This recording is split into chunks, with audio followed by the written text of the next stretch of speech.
हमारो सामान बढ़ुए, 2 नंबर गली में दुकान बढ़ुए। गोले गोले हमारो सामान बढ़ुए, 2 नंबर गली में दुकान बढ़ुए।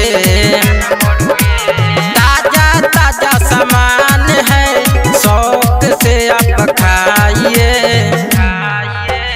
एने ओने खोजतानी, लेने वाला चाहिए। एने ओने खोजतानी, लेने वाला चाहिए।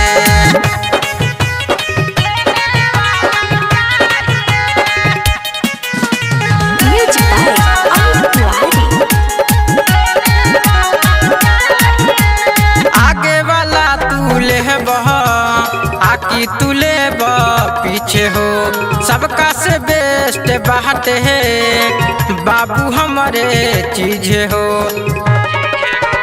आगे वाला तू ले बह, आकी तू ले पीछे हो, सबका से बेस्ट बात है बाबू हमारे चीज हो।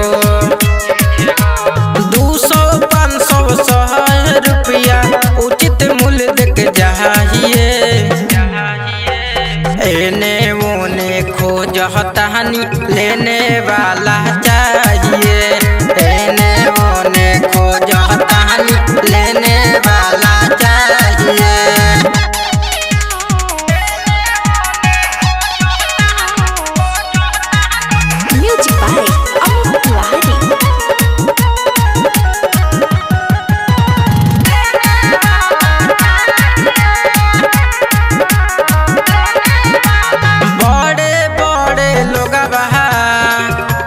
हमारे दुकान पे सूजित रूपक बाहर दीवाना, बाबू है मुस्कान के।